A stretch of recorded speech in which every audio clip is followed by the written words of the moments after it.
Short answer, marami po. In fact, umpisahan po namin sa hindi po discount, libre. Right? Free.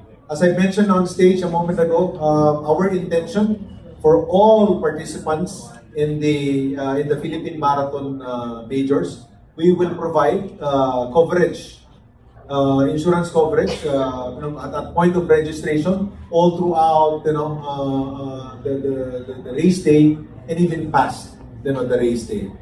We will also be giving away Singlife credits.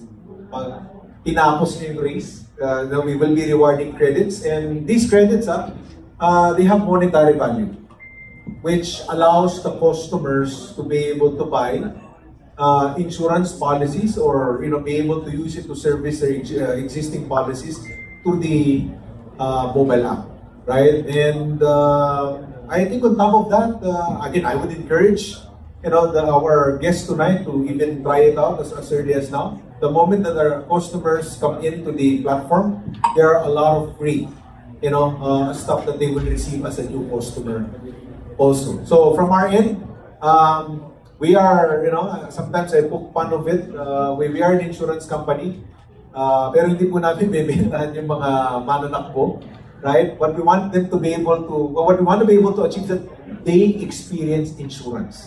Right? And at the end of the day, if they are satisfied, they are happy with the experience, they find the solution suitable, then they can put in their own money and continue on with the plan. But right now, again, it's about the experience, right?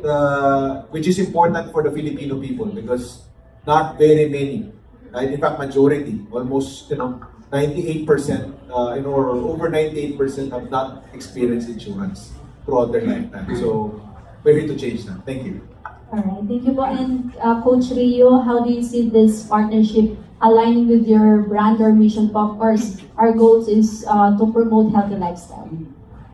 Thank you so much for that question. So this partnership is very important, no? So when we decide who we partner with, it's very important that it's aligned with our mission and vision. So Singlife is also promoting healthy lifestyle through running. Oh. Yeah, right.